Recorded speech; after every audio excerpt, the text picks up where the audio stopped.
think essentially I'd always wanted to try my hand at starting a company and being an entrepreneur.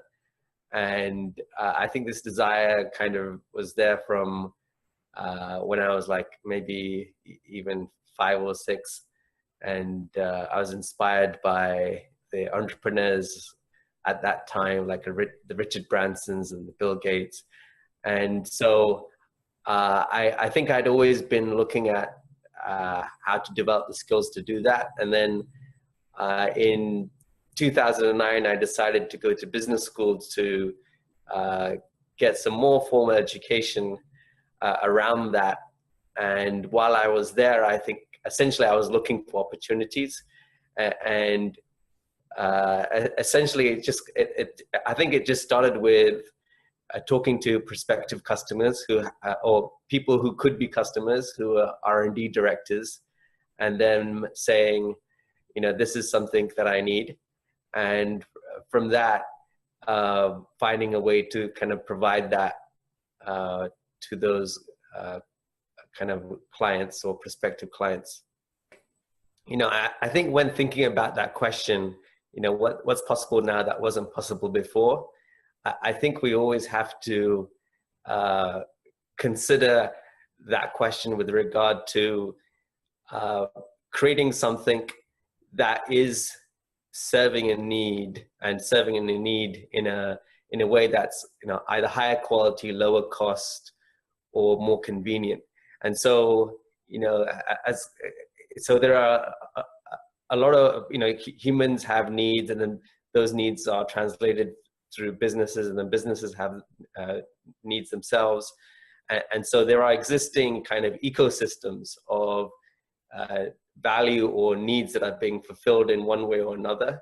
And really what you know, the way I think about it is there a way to satisfy one of those needs in a more convenient, cheaper, or higher quality way? Yeah, and so that's kind of how I think about it.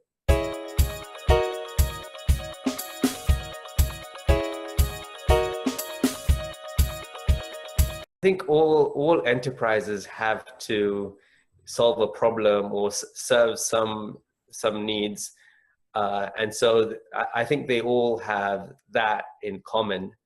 And so I wouldn't distinguish between them, at least kind of within the framework that I laid out.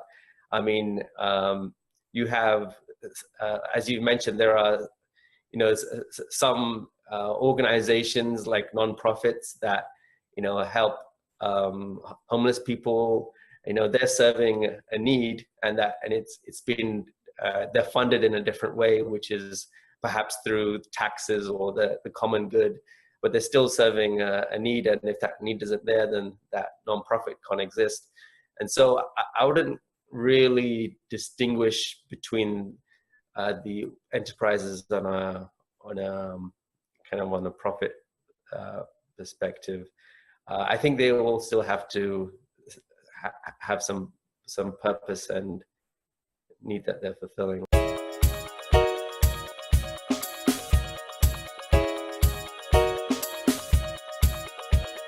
So at Prescatter, we're working largely with bigger companies that have, you know, that produce goods that you might see in a high street shop or online. And so a lot of the times what we are doing is, you know, these companies, for example, a chocolate company may be hearing from their customers, you know,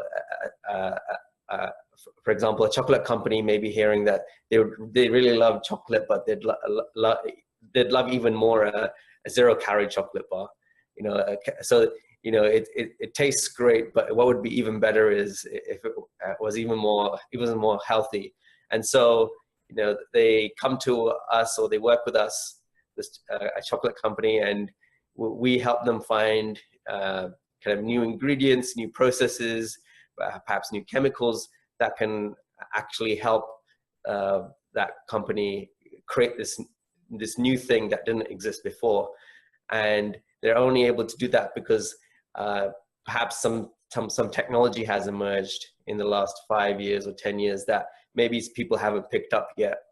And so what we're helping our clients do is pick up on those technologies that have emerged that they may be able to use to really help the end consumers in a better way. I think what's happened over time is, I think, the problem or the criteria or the need set that we as a society have changed over time. So in the 1950s, the 1970s, we may not have been as ecologically minded. And so, that criteria wasn't there when the technology wasn't developed, that no one was really thinking about those issues. And now only, in the kind of the aftermath, are we starting to realize the impact, and, we're starting to think about those issues. And so I think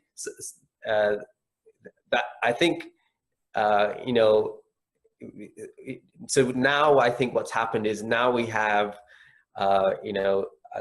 regulatory change and consumer change, which is calling for a better alternative to plastics.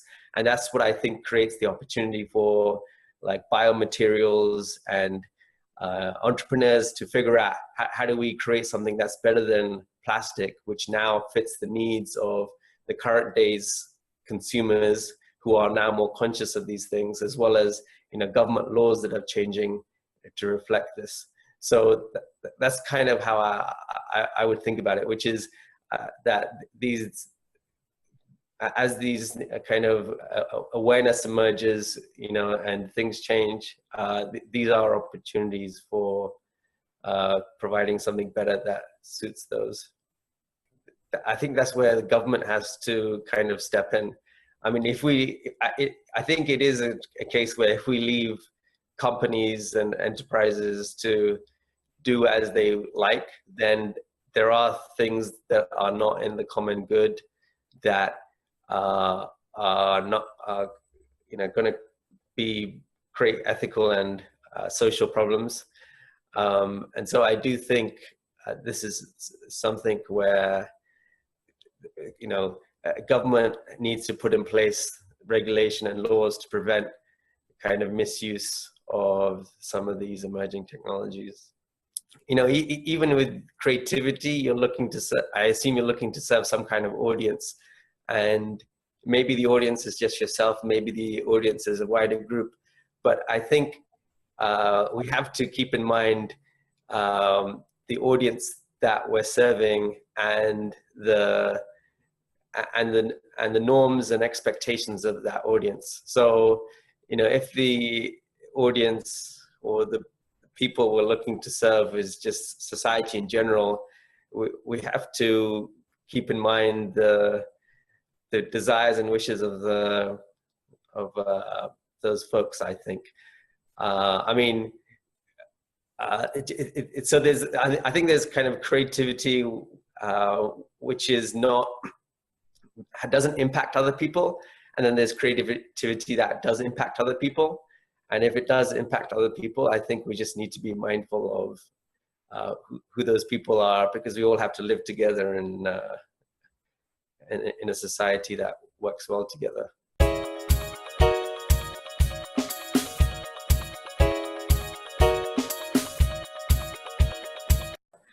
I think it is true that some of the people who would be considered most creative have been also considered disruptive to organizations or society. I was also given the advice once that when you join a company, you can start off as the mailman, and if you fit the culture of the company, you can end up as the CEO. It can also go in as some senior manager, but if you don't vibe with the culture of the company, then you're not going to be very successful. And so I mean, I think I think it does take, kind of a radical person or a disruptive person to make other people think about things in a different way. But ultimately, you still need to get those, you still need people to win over to those ideas, and actually, it takes a team, it takes a village to build something. And so I think we have to keep that in mind as well. I would say is that in the area that we operate in, there aren't really any other comparable companies or competitors per se, because this tends to be one of those things that companies tend to try to do internally. So if you have a team of researchers within a research lab who are trying to create a zero-calorie chocolate bar, they may spend a significant portion of their time looking, searching for these technologies, maybe through academic journals or trade shows or databases. And what we're doing is we're taking that activity and we're doing it for them in a much more efficient way by using kind of a network of PhDs who kind of do that work quicker and kind of more thoroughly, and then kind of present back the findings. So what I would say is what we've been able to do is we've been able to, we've been almost accidentally, we've realized that a lot of these big companies have R&D labs, and in these R&D labs, they're doing this kind of almost like prep work before they start developing a new product or improving their existing product.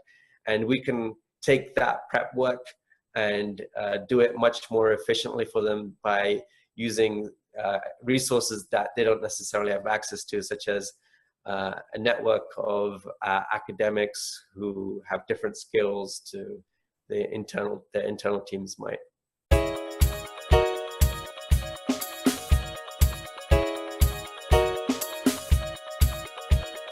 Most important thing to bear in mind in terms of success in business is to learn from others. I would strongly say that because I think in life we go through an educational system, and we think that once we've gone through that system and then we go into the workplace, we know everything we need to know, and then we may take some vocational courses, but really for a lot of things to be successful in a lot of things, it's not documented anywhere. It's in people's heads, people who've done it before, who've been successful before. And the only way to really access that is by connecting with those people, talking to those people. And so I think to be successful in business, you need to, there are things you need to accomplish, like bringing in customers, figuring out how to keep those customers happy. And you can only do that by finding people who have done something similar before, who you can learn from. So that would be my one piece of advice or tidbit.